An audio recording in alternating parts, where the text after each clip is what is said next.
घर की औरत। कहते हैं ना, घर दीवारों से नहीं, उसके अंदर रहने वाले लोगों से बनता है। लेकिन क्या हो जब घर के लोग ऐसे हो? सारा दिन खाती रहती हो, सोती रहती हो, कोई काम नहीं है तुम्हारे पास। ऊपर से बहू के आ जाने के बाद तो तुम और निकम्मी हो गई हो। दिखावे के लिए हाथ में माला पकड़ ली है, बाकी कोई काम नहीं करती। अरे कैसी बात कर रहे हैं?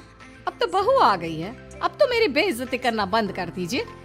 जैसे तैसे मेरी तो जिंदगी कट गई, गालियां खा खा कर। अरे उस बेचारी को तो छोड़ दीजिए। तभी बेटे के जोर जोर से चिल्लाने की आवाज आती है।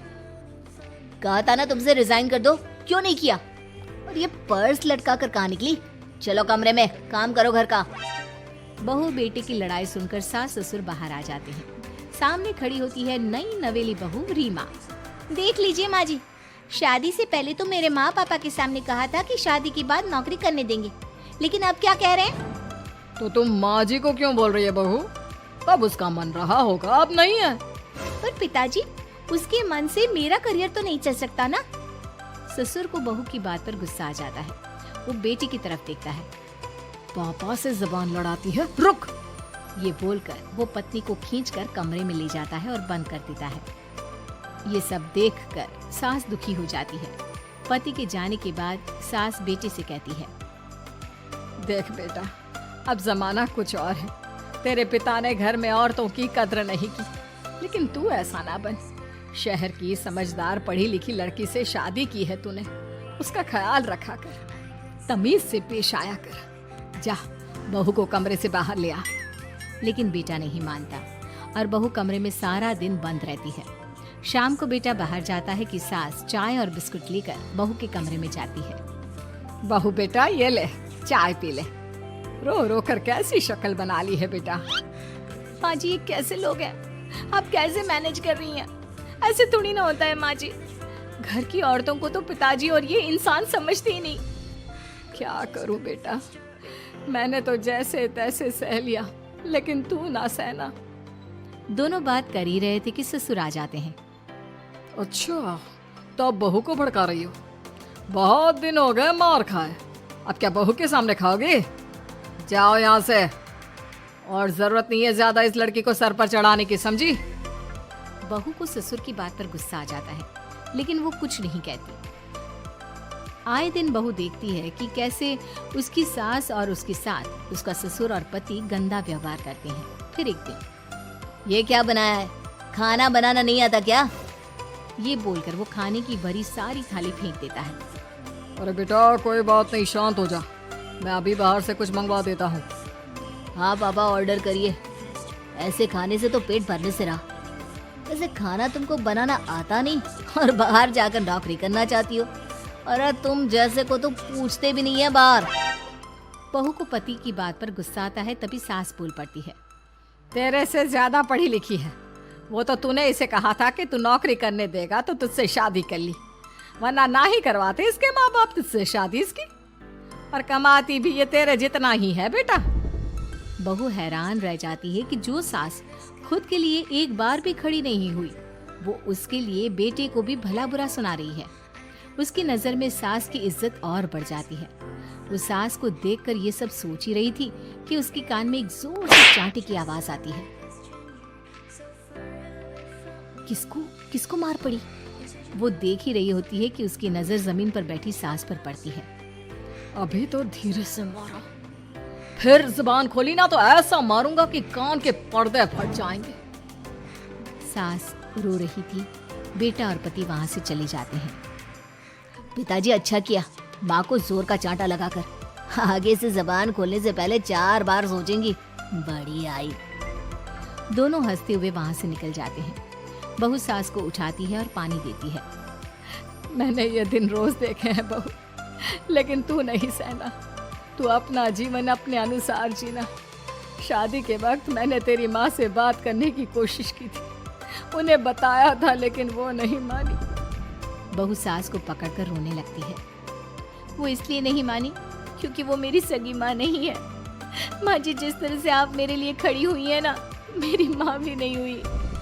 बेटा मैं तेरा भला चाहती हूँ, तू नौकरी इस घर में रहकर तो नहीं कर पाएगी, एक काम कर, इस घर से चली जा, पैसे कमा और खुश रह। माँ जी, हो सकता है कल तक मैं आपके इस फैसले को मान जाती, लेकिन आज नहीं। माँ जी, आप यहाँ इस नर्क को झेले और मैं आपको छोड़कर चली जाऊं? नहीं, कभी नहीं। अगले रोज, सुनिए, वो क्या है ना, मुझे कुछ कपड़े और गहनों की जरूरत है, जरा पैसे दीजिए ना। अब आप घर के मर्द हो तो पैसे तो आपसे ही मांगूंगे ना, बुरा तो नहीं लग रहा ना आपको? नहीं नहीं, बुरा क्यों लगेगा, ये लो कार्ड, कर लेना शॉपिंग। अगले रोज, बिजली का बिल आया है 10,000 का, भर दीजिएगा। इतना बिल कैसे आ गया?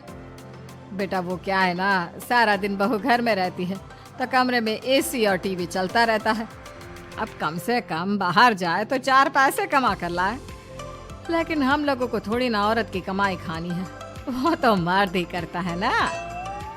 पति पर्स देखता है और फिर हाँ माँ, ठीक बोल रही हो, खैर चलता हूँ, ऑफिस का वक्त हो गया है। पति ऑफिस से पिता को फोन करता है। पापा, घर के खर्चे तो बढ़ते ही जा रहे हैं, ऊपर से महंगाई आप देख रहे हैं।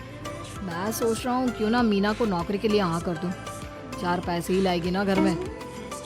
वो तो तू ठीक बोल रहा है, लेकिन ये औरत की जात, कल को 4 पैसे कमाने लगे तो ये नहीं कि सर पर चढ़कर नाचे। हाँ पिताजी, बात तो सही है, वो तो आप हैं जो माँ को मुट्ठी में रखा है, वरना मेरी वाली तो। खैर, सोचते इस बारे में। शाम को पूरा परिवार साथ बैठा होता है। वो कल पनीर की सब्जी बनानी है तो थोड़े पैसे देकर जाना। और हाँ, कीर्तन भी रखा है संडे को, उसके लिए सामान की लिस्ट बना दी है, ले आना। पापा को दे दो, वो ले आएंगे। अरे पापा कहाँ से ले आएंगे, मेरे पास नहीं है पैसे वैसे। लो, पैसे ही नहीं है? मेरे पापा की जेब तो हमेशा नोटों से भरी रहती है। बेटा, लक्ष्मी को जो पूछता है ना, उसके पास लक्ष्मी रहती है। जो घर की औरतों को मारे पीटे, वो भला कैसे लक्ष्मी का लाभ ले सकता है? वाह वाह, क्या बात है, तो जबान खुल रही है तुम्हारी। लगता है भूल गई पुरानी मार और डांट, क्या? हाँ माँ जी, शांत हो जाइए, मैं नहीं देख सकती आपको मार खाता, और फिर हो सकता है कि मैं आपको बचाने आऊँ तो ये भी मुझे मारे। ठीक है बहू, मैं कुछ नहीं कहती, तू ये लिस्ट बस दे दे, मैं चलिए आराम करने। फिर अगले रोज, सुनिए जी, वो मायके जाना है, वो क्या है ना, शादी के बाद से गई नहीं, तो ट्रेन की टिकट बुक करवा देना। तो मैं भी तो साथ जाऊंगा ना तुम्हारे। तो ठीक है, फिर फ्लाइट की ही टिकट करवा दीजिए। वो क्या है ना, अच्छा थोड़ी ना लगता है, आप पहली बार मेरे साथ जा रहे हो और हम ट्रेन से चले, ठीक है ना? पति ऑफिस जाता है, जहाँ उसका दोस्त कहता है, अरे क्या हो गया यार, परेशान सा दिख रहा है, तेरी तो नई नई शादी हुई है, भाभी परेशान कर रही है क्या? अरे नहीं यार, तू तो जानता है थोड़ी सी कमाई में घर चलाना मुश्किल हो रहा है, तू कैसे मैनेज करता है यार?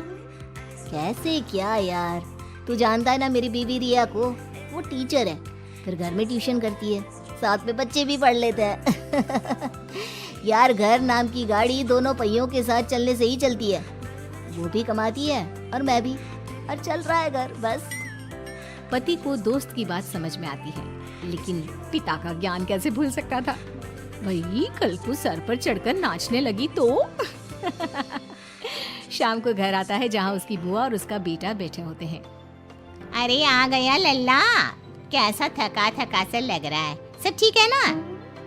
नमस्ते बुआ, कैसे आना हुआ? कैसा है रमेश? भाई को तो भाई की याद ही नहीं आती। अरे नहीं नहीं भैया, याद नहीं आती तो यहाँ कैसे आता? ये लीजिए मेरी शादी का कार्ड, जरूर आना। पति कार्ड खोलता है। डॉक्टर रश्मि, अरे वाह, तेरी होने वाली बीवी डॉक्टर है। और क्या भैया, आपकी बीवी इंजीनियर तो मेरी डॉक्टर। तभी वहाँ सास आ जाती है।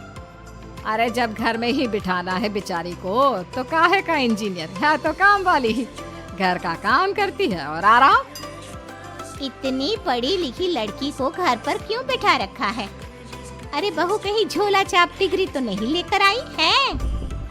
पत्नी की बुराई सुनकर पति को गुस्सा आता है। नहीं बुआ, यूनिवर्सिटी टॉपर है मेरी मीना, और हाँ, बड़ी कंपनी में काम भी करती है। बस शादी के बाद कुछ महीनों की छुट्टी ली थी, अगले हफ्ते से ऑफिस शुरू हो जाएगा। क्यों मीना? तभी ससुर आ जाते हैं। हाँ, लेकिन फिर घर का काम कैसे होगा? और पैसे कमाने लगेगी तो सर पर। पिता की बात पूरी नहीं हुई कि बेटा, सर पर चढ़ने का हक है उसका पापा। पत्नी है वो मेरी, यानी मेरे घर की रानी। और रानियां तो सर का ताज होती है। क्यों मीना? मीना पति की बात सुनकर शर्मा जाती है। वाह बेटा, तू सही समय में समझ गया कि औरतों की इज्जत करने वाले घर में शांति और लक्ष्मी का वास होता है।